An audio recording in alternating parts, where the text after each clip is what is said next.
Baik Ustadz, untuk pertanyaan berikutnya, sholat nih Ustadz, katanya bisa mencegah kita dari perbuatan keji dan munkar, gitu kan? Iya. Inna sholata tanha anil fahsya'i wal munkar. Nah, yang jadi pertanyaannya nih Ustadz, makna keji dan munkar yang dimaksud itu yang seperti apa gitu Ustadz? Monggo. Iya. Ya. Al-Ankabut ayat 45, ya Allah menyuruh kita untuk sholat karena untuk mengingat aku, kata Allah. Dan Allah menegaskan bahwa inna sholata tanha anil fahsya'i wal munkar. Allah menyuruh kita untuk sholat agar kita terhindar dari perbuatan fahsya dan munkar. Kan dalam bahasa Indonesia fahsya itu keji. Ya, kekejian ya, yang kita lakukan, dan munkar. Kalau munkar kan juga sudah menjadi bahasa Indonesia ya, sudah diistilahkan kemungkaran gini. Ya, kemungkaran. Nah, yang menarik Allah itu ya, Masya Allah ya, dengan kalimat fahsya dan munkar itu bisa merangkul apapun yang dikatakan jelek dalam hidup kita. Karena fahsya ini lebih kepada perbuatan yang melampaui batas yang merugikan diri kita sendiri gitu. Nah, misalkan kita berbuat kikir, ya, kikir itu apa, bakhil ya, pelit, itu melampaui batas, koret lah gitu. Itu perbuatan melampaui batas, merugikan diri kita sendiri. Menurut kita mungkin menguntungkan ya koret itu, artinya harta kita nggak lepas gitu di genggaman kita, tapi itu bisa merusak, bisa menutup rezeki berikutnya gitu. Kemudian zina, ya, mohon maaf ya, homoseksualitas. Sekarang mungkin LGBT segala macam, itu fahsya kategorinya. Sesuatu yang melampaui batas yang Allah tentukan dalam kadar fitrah sebagai manusia. Kan fitrah kita memberi, menjaga kehormatan, kayak gitulah ya.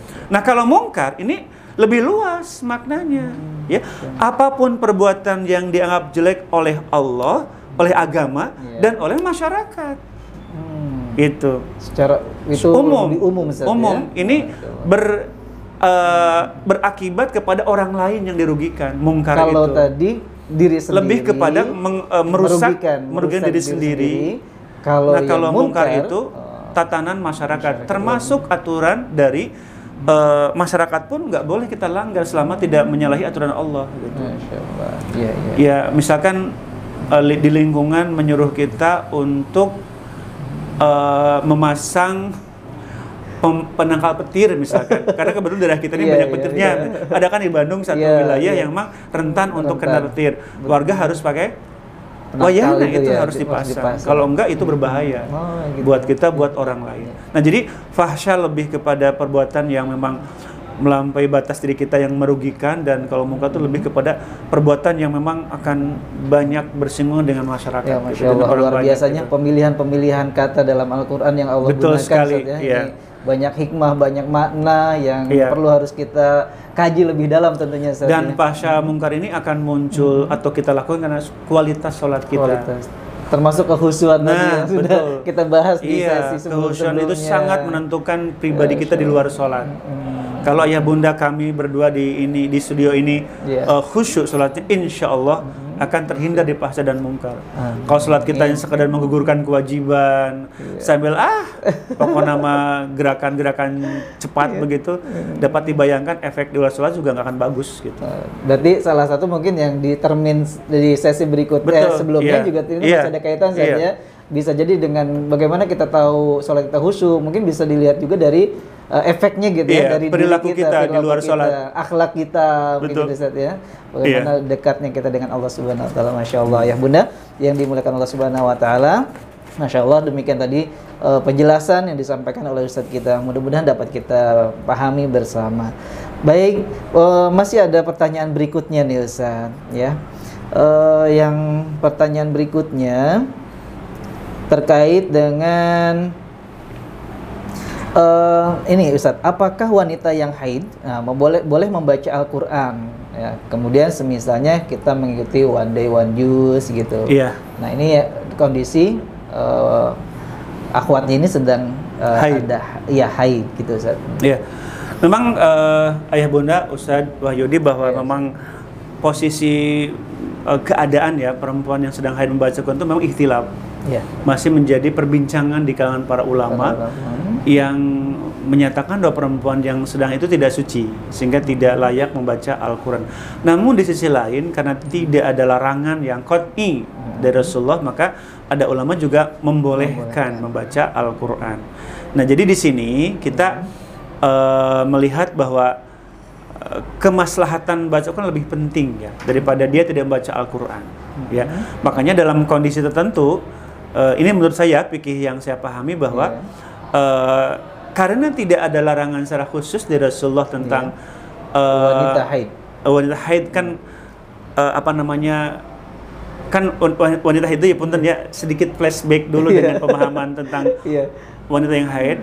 Pertama kan tidak boleh saum, tidak boleh sholat, tidak boleh saum, tidak boleh tawaf di Baitullah, tidak boleh berhubungan suami istri, dan tidak boleh berdiam di masjid. Betul. 5 saja sebetulnya yang jumhur ulama sepakati, 5 larangan bagi perempuan sedang haid. Membaca Al-Quran masih dalam perdebatan atau dalam masa ikhtilaf para ulama. Maka hemat saya, selama kita belum menemukan dalil yang qat'i tentang larangan itu, baca saja. Gitu. Tentu dengan kondisi yang baik ya, diri kita, saya nggak haid, bundanya sedang dalam keadaan baik gitu ya, dan memang membutuhkan untuk hatinya, sedang membutuhkan Al-Quran untuk menjadi asupan hati ya, energi, diperbolehkan ya. Masya Allah. Baik, wallahu a'lam bishawab ya. Iya, betul. Kan tadi jawaban terkait wanita yang haid bolehkah baca Al-Quran, tadi masih dalam ikhtilaf ya Ustaz ya. Asalnya memang ya untuk menjaga hati kita agar senantiasa berzikir mengingat Allah gitu ya. Kita lagi maksudnya ibu yang sedang haid Ustaz ya. Jadi ke bawah nih. Ya. Bolehkan untuk membaca Al-Quran yang ikut program One Day One Juz gitu Ustaz ya. Misalnya sekarang Ramadan ya. Betul. Lagi banyak Ramadan, berinteraksi dengan Al-Quran. Bulannya bulan Al-Quran sekarang. Cuman jangan ikut di dalam masjid. Karena tadi ada termasuk dari 5 itu ya, berdiam di dalam masjid. Jadi kalau mau bareng-bareng di luar saja, di beranda atau di rumah juga. Baik, ya.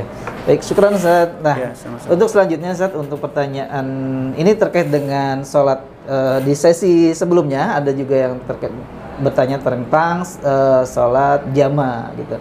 Tapi ini ada rincian Ustaz yang ditanyakan. Assalamualaikum Ustaz, saya ingin menanyakan perihal sholat jamaah dan qashar saat bepergian. Pertanyaannya ada 2 poin Ustaz. Yang pertama, kapankah kita boleh menjamaah dan kapan kita boleh mengqashar? Karena dalam pelaksanaannya terdapat perbedaan jumlah rakaat.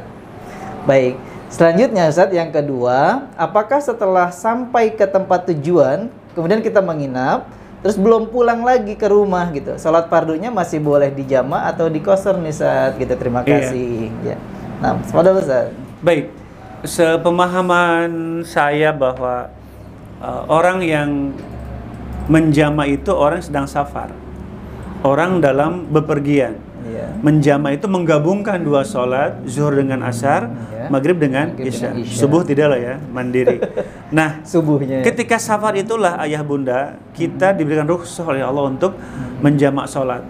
Dalam niat safar kita, sekali lagi kita dianjurkan mengambil rukhsah itu untuk menjamak gitu. Entah jamak takdim atau jamak takhir. Jamak takdim yang ditarik asar ke zuhur atau isya ke maghrib. Kalau jamak takhir, zuhur ke asar atau maghrib ke isya. Nah, ketika ayah bunda atau kita semua di sini sampai ke tempat tujuan ya. Iya, betul Ustaz. Kita mau ke Bandung misalkan atau ke Surabaya, ke Bandung Surabaya gitu. Kita ke Surabaya, nyampe di Surabaya, ya. Itu masih di tempat safar statusnya. Belum atau sampai rumah nih. Kita musafir. Selama kita belum nyampe ke rumah kita, maka statusnya sebagai musafir. Iya, meskipun kita menginap di sana, Ustaz. Iya. Ya, ini kan pertanyaannya susah sampai tujuan, kemudian menginap di sana, Ustaz, gitu. Walaupun dalam kondisi mungkin ayah bunda salse ya, salse itu apa ya? Waktu ini tenang, salse itu tenang. Kan kalau kita nginep di kan tenang ya. Beda dengan di dalam mobil, kumaha gitunya. Kita di rumah orang tua kita atau keluarga kita tenang. Pokoknya tidak ada hal-hal yang mengganggu status kita musafir. tetap diambil rukhsah untuk dijama. Ada keringanan dari Allah, kenapa tidak harus diambil? Nah, ya? gitu. Rukhsah itu kan termasuk hadiah. Hadiah dari Allah. Kalau nggak diambil ya bagaimana? Nah, bunda, ayah atau siapapun sudah nyampe ke tujuan dan menginap, tetap karena musafir dijama dan dikosor. Masya Allah. Iya.